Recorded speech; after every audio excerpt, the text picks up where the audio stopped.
Have you ever felt like your whole life has been dictated by others? Your family, your friends, your job, society. Like you're walking through a life that was written by someone else, one compromise at a time, until you can't tell where you end and they begin. You smile when you're supposed to, numb out when you're expected to, and somewhere along the way, you stopped asking a question that once lived on your tongue like breath. What do I want? No one told you that by the time you could walk, the world would already be pulling you into its mold, shaping your thoughts, your voice, your worth. You were handed scripts, told what matters, trained to nod, to follow, to please. And every time you complied, you learned to carry a burden that wasn't yours. You carry it still. Carl Jung called it the persona, the mask we wear to survive in the world. But survival isn't living. It's silence in motion. When the mask becomes your face, when performance becomes identity, you begin to vanish from your own life. You weren't born to live by someone else's expectations. You were born to create your own path. And this is where the art of not giving a begins, not in reckless defiance, but in a sacred refusal. A refusal to abandon your inner truth for outer approval. A refusal to care about what drains your soul. A refusal to carry a story that was never written in your handwriting. The Stoics understood this.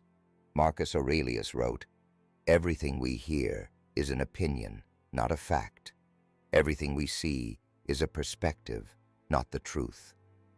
They didn't numb their emotions. They mastered them. They didn't reject the world. They chose not to let the world dictate the terms of their soul. This is your invitation. To stop letting life happen to you and start choosing it. To stop handing out your energy like a currency you didn't earn. To stop caring so deeply about things that will never care back. Because here's the truth. Most of what you give a about isn't yours. It was installed, inherited, imposed, and it's exhausting you. But exhaustion is a symptom of misalignment. You were meant to burn, not drain. Jung once said, "Until you make the unconscious conscious, it will direct your life, and you will call it fate." If you feel stuck, lost, or buried, it's not fate. It's programming, and you are allowed to rewrite it. The first act of rebellion is awareness. The second is action, and you're already on step one. They told you who to be, and you listened, because that's what children do. You learned quickly that approval kept you safe, that silence earned love, that performance meant survival. So you became who they needed. You adjusted your tone, edited your dreams, suppressed your rage, and slowly, a version of you was built, piece by obedient piece, not from your essence, but from fear. That version is what Carl Jung called the false self, and it is the ghost haunting your every decision. It smiles at the right time. It apologizes when it's angry. It nods when it's screaming inside. It's not evil. It's not weak. It's just not you. The Stoics would not have pitied this self. They would have dismantled it relentlessly, because anything that isn't rooted in truth is a prison. And the one who seeks freedom must not only walk away from the world, but from the version of themselves that was built to survive it. This is not easy work. This is destruction, not of who you are, but of who you were taught to be. Epictetus said, "Freedom is the only worthy goal in life. It is won by disregarding things that lie beyond our control." And here's what lies beyond your control: their expectations, their disappointment, their misunderstanding of your truth. Let them misunderstand you. Let them think you're lost, selfish, cold. Let them call your clarity rebellion. You are not here to convince them of your worth. You are here to remember it. But to do that, you must pass through the fire of shedding. The Stoics trained for loss, for hardship, for death. Premeditatio malorum. They imagined the worst to prepare their minds. But they weren't morbid. They were honest. Because only when you accept loss can you begin to live without fear. So let's be honest. You will lose people when you become yourself. You will lose comforts, roles, identities, and it will feel like death, because part of it is. But on the other side of that death is you.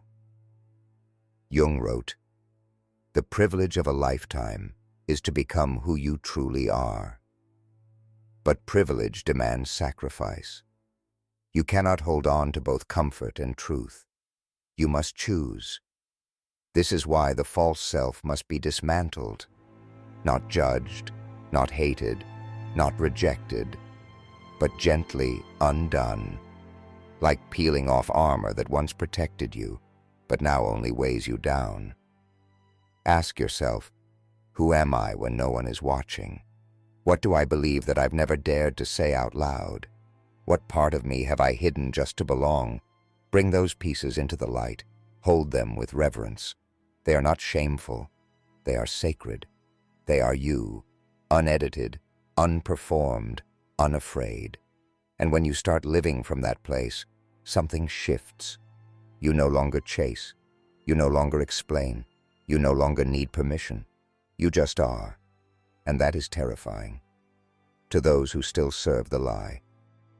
If you feel the weight of your false self, if you're ready to shed, to burn, to begin, then let this be the moment you commit.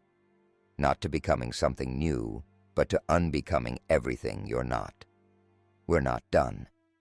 In the next chapter, we'll learn the art of stillness, the mental space required to choose your path with unshakable intention. Keep going. This isn't a journey back. It's a journey inward. And every step is a homecoming.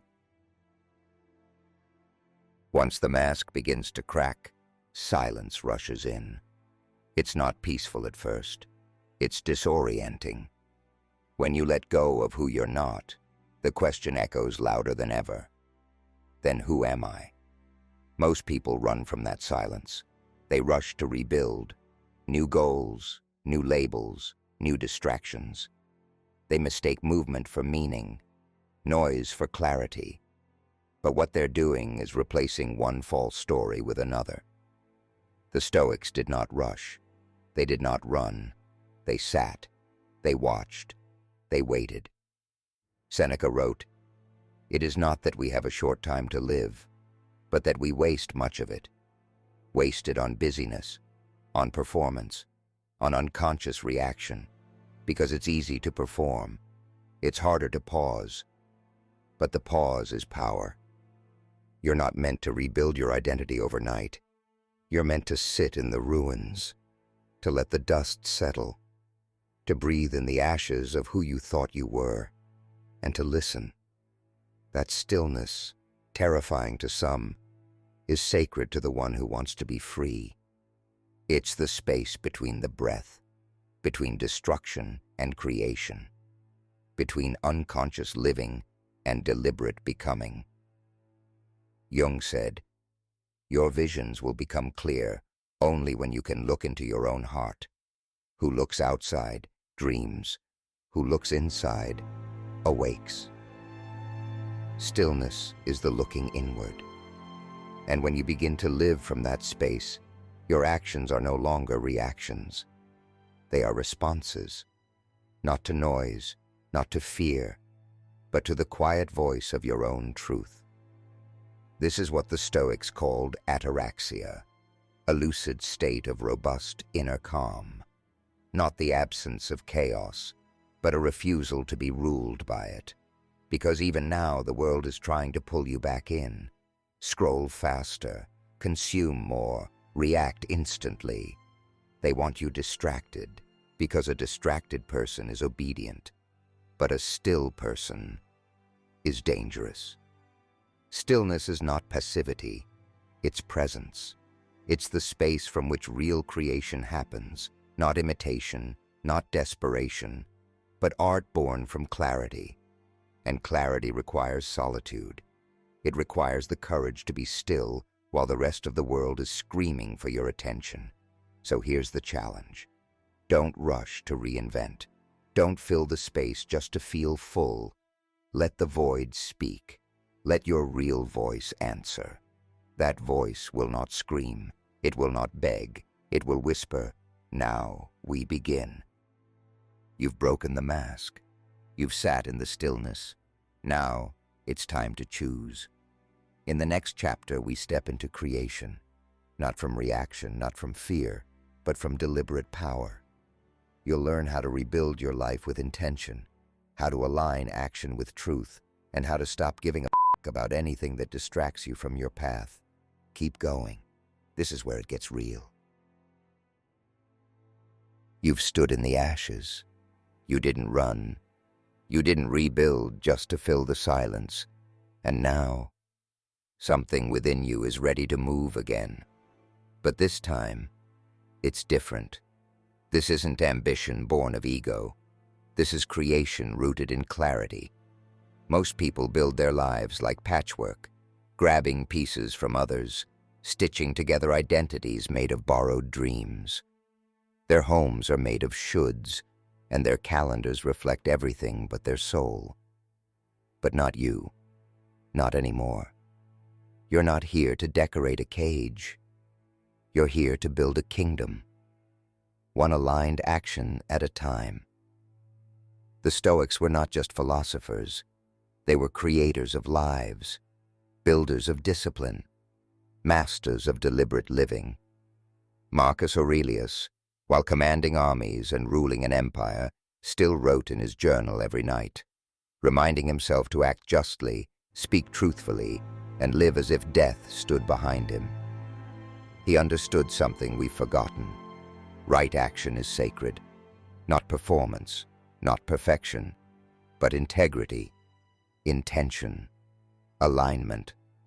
Carl Jung echoed this in his call for individuation, the process of becoming your whole, undivided self, a self that no longer serves the collective script, but listens to its own inner compass, a self that acts rather than performs. So let's be honest, you don't need more motivation. You don't need more validation. You need alignment. And that begins by asking every day, does this reflect who I truly am? Is this an action born of fear or of truth? Am I creating or am I reacting? The world doesn't need more polished people. It needs more whole ones, people who act with conviction, not convenience, people who say no without guilt, who create without applause, who live without needing to be understood. Because when you begin to live from the inside out, something wild happens. You stop explaining. You stop proving. You simply are. And that is magnetic. Because nothing is more powerful than a person in full possession of their own path. But don't confuse clarity with ease. Creating from truth will cost you. It will cost you approval, comfort, shortcuts. But what you gain is yourself.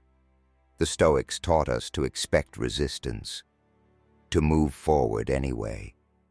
Jung taught us to confront our darkness, to integrate it. And now, you are being called to walk that same road, to choose your direction, no matter who follows. Because this isn't about building a life others admire. It's about building one you don't need to escape from. If you've been waiting for a sign that it's time to act, this is it. Don't slip back into silence. Don't return to the old rhythm. Take one bold action today that reflects your real self, even if it's terrifying. And don't stop here. In Chapter 5, we'll confront the beliefs that still hold you back, the subconscious limits that sabotage your power. You'll learn to recognize them, rewire them, and rise beyond them. So hit subscribe, keep the fire lit, and remember, Your new life doesn't wait for permission. It waits for conviction. Just when the path begins to clear, the old voices return. Who do you think you are? You've changed. You're going to fail. You don't belong here. It's not a sign that you're wrong. It's a sign that you're close. You see, the first cage we break is external. Expectations, roles, stories we inherited. But the second, the deeper one, lives in the mind, and it speaks in your own voice. These are limiting beliefs, not facts, not fate, just thoughts, rehearsed for so long they've hardened into identity. Carl Jung understood this better than most. He wrote, "Until you make the unconscious conscious, it will direct your life, and you will call it fate. This is your fate, rewritten." The Stoics, too, understood the power of thought. Epictetus taught that it's not what happens to you, but how you react to it that matters. Your belief is your reaction, automatic, habitual, subconscious. But once you see it, it loses its grip. Let's name it. Maybe your belief is, I'm not good enough. I'm too old to start over. No one will care. If I fail, I'll lose everything. If I succeed, they'll resent me. These beliefs were never yours. They were installed by trauma, by culture, by caretakers who didn't know better. They kept you small because small felt safe. But you're not here to be safe. You're here to be free. So how do you break through? Step 1. Expose the lie. Write it down. Say it out loud. Don't let it hide in vague emotion. Bring it into language. Give it shape. Give it a name. Step 2. Interrogate the belief. Where did it come from? Who taught it to you? What proof do you have it's true? What have you lost by believing it? The Stoics practiced this rigorously.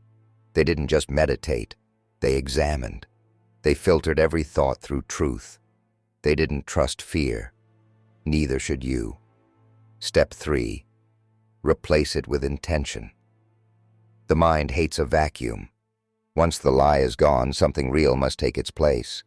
Try this. I may not feel ready, but I am willing. I don't need approval to act. Fear is not my guide. It's my signal to go deeper. Power is reclaimed, not given. I choose creation over comfort. Because belief is not something you find. It's something you build, choice by choice, act by act. And here's the truth the world doesn't want you to know. You're not broken. You're programmed. And every time you question the lie, every time you act anyway, you reprogram.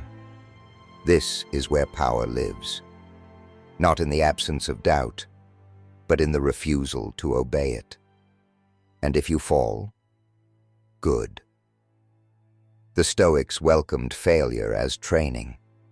Marcus Aurelius said, "When you arise in the morning, think of what a privilege it is to be alive, to think, to enjoy, to love. You are alive. You are awake. You are becoming. Fall if you must, but fall forward. Fall into your power. You now know the lie. Now live the truth. This week, challenge one belief that has ruled you. Interrupt it, replace it, and act in a way that proves it false." In Chapter 6, we take it even further. We'll design a life of legacy, where every step you take aligns with what truly matters. You've burned the old path. Now we build one worth walking. Subscribe.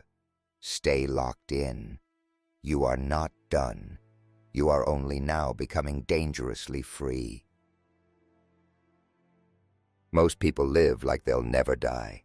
They move through the days in a daze, scrolling, surviving, shrinking, as if time is infinite and their dreams are disposable. But you know better now. You've seen the false self fall. You've heard the silence. You've faced the inner sabotage. Now the question sharpens. What will I leave behind? Not in a resume, not in a bank account, but in impact, in truth, in the invisible ripple your life sends through the world. The Stoics believed that death was not something to fear, but something to remember.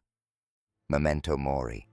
Remember you must die, but not to mourn, to move, to create, to act as if every day matters, because it does. Marcus Aurelius wrote, "You could leave life right now. Let that determine what you do, say, and think." That's not morbidity, that's clarity. Because when you remember that you're going to die, you stop wasting time living a life that isn't yours. You stop apologizing for your truth. You stop delaying your art. You stop waiting for the perfect moment, and you start building something real. Carl Jung believed that the true self, once integrated, naturally seeks contribution, not performance, not people-pleasing, but the act of giving from a place of wholeness. This is legacy, not what people remember you for, but what you created because you were no longer afraid to be seen. So ask yourself, what do I want to build that outlives me? What pain do I want to transform into purpose? What message do I want my life to send? What will I regret not doing if this was my last year? This isn't about pressure. This is about permission. To go all in on the life that calls to you. The Stoics did not believe in endless preparation. They believed in aligned action. Don't explain your philosophy, Epictetus said. Embody it. You don't need to prove that you've changed. Just live differently. Show it in your habits, in your relationships, in the things you now say no to, and the fire you now say yes to. Legacy is not what you leave after death. It's what you create in life, one brave act at a time. And the bravest act, to care more about what your soul whispers than what the world shouts. This chapter of your life is about alignment with impact. You no longer live just for yourself. You live to be a signal, a spark, a wake-up call. Your life becomes proof that it's possible to break free and build something sacred in its place. This is your time. If today were your last, what truth would you speak? What project would you finish? What creation would you stop hiding? Do it. Not next week, now, and keep going. Because in Chapter 7, we'll move from the philosophy to the daily practice. How to live this path in a world that wants you distracted and numb. You'll learn how to make this more than a spark. You'll make it a way of life. Subscribe, stay awake, and begin today living in a way you'll never regret. It's easy to feel powerful in theory, in silence, in stillness, in the fire of awakening. But what happens when the world pulls you back into noise? When your phone won't stop buzzing, when work numbs you out, when people start questioning your change? What happens when you wake up tired, uninspired, and the voice in your head whispers, "Just go back. This is too hard." This is where most people break, but not you. Because now you understand. Discipline is devotion. To live in alignment once is a moment. To live in alignment daily, that's mastery. The Stoics never expected life to be easy. They trained for difficulty. They prepared their minds like warriors sharpened their blades. Marcus Aurelius rose each morning reminding himself, when you wake up in the morning, tell yourself, I will meet with interference, ingratitude, insolence, disloyalty, ill will, and selfishness. He wasn't being cynical. He was being prepared. Because when you know what's coming, it doesn't shake you. You act anyway. This is the way of the modern Stoic. not untouched by life's chaos, but unmoved in their direction. And for Jung, this was the final test of individuation, to integrate the inner self into outer action, the sacred made practical, the awakened made ordinary. So how do we do that? 1.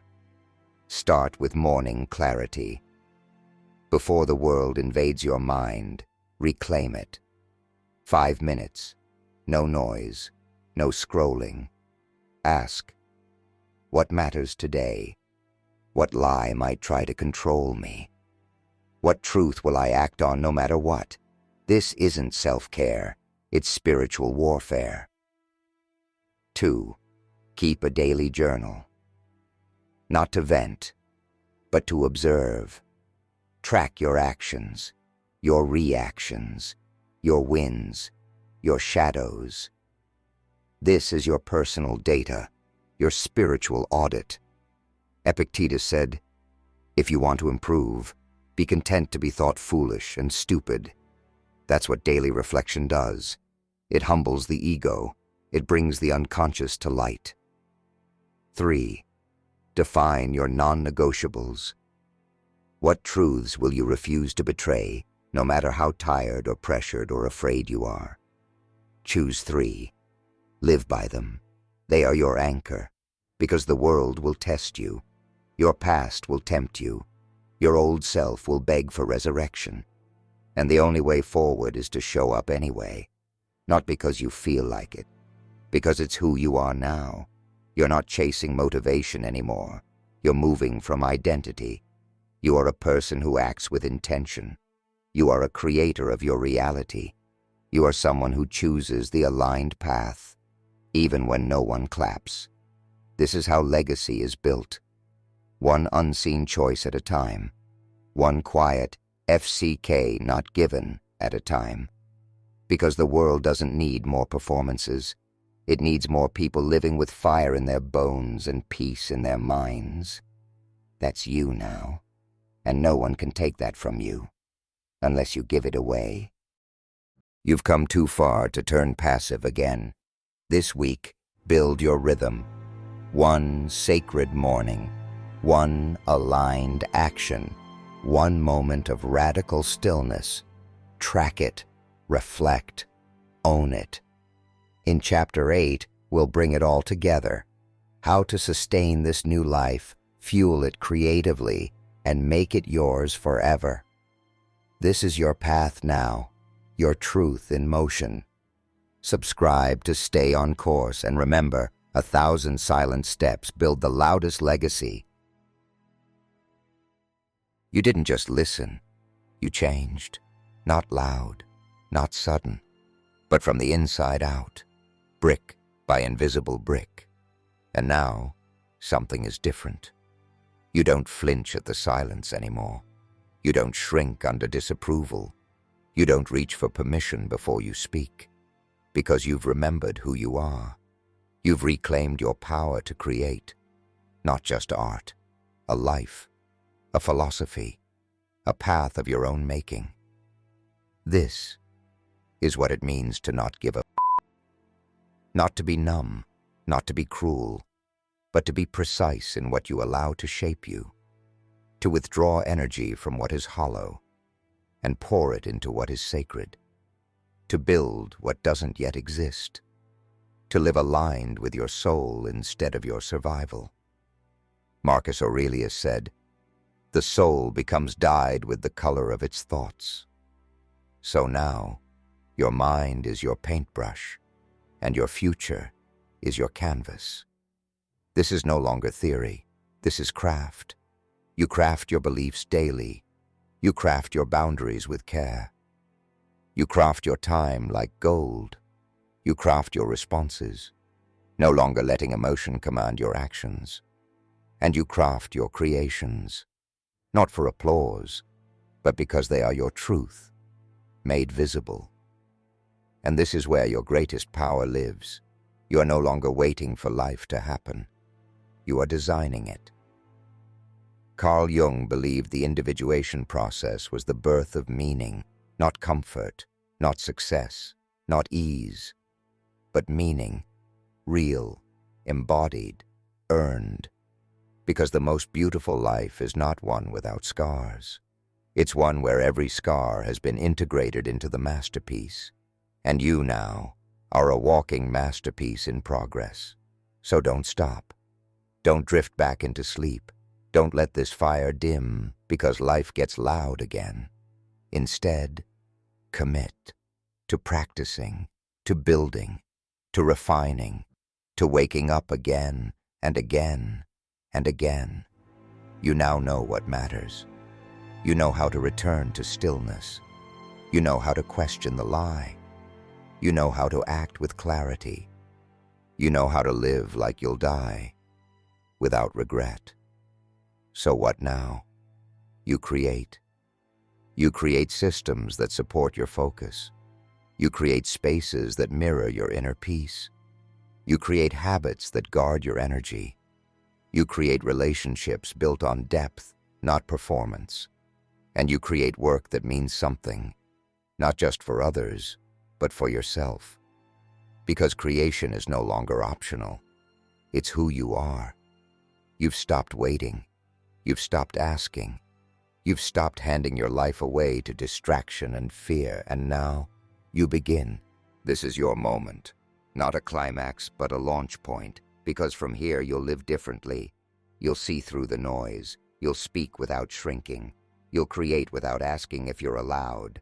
But you don't have to do it alone. This week, we'll release follow-up episodes on the power of creative discipline, how to keep your mind sharp in a noisy world, and how to sustain clarity through emotional storms. So if this spoke to something deep inside you, subscribe now. And don't break the rhythm. This path is yours, but the future, we'll build it together. One breath, one truth, one act of creation at a time. Welcome to your creative life, unleashed, untamed, unapologetically yours.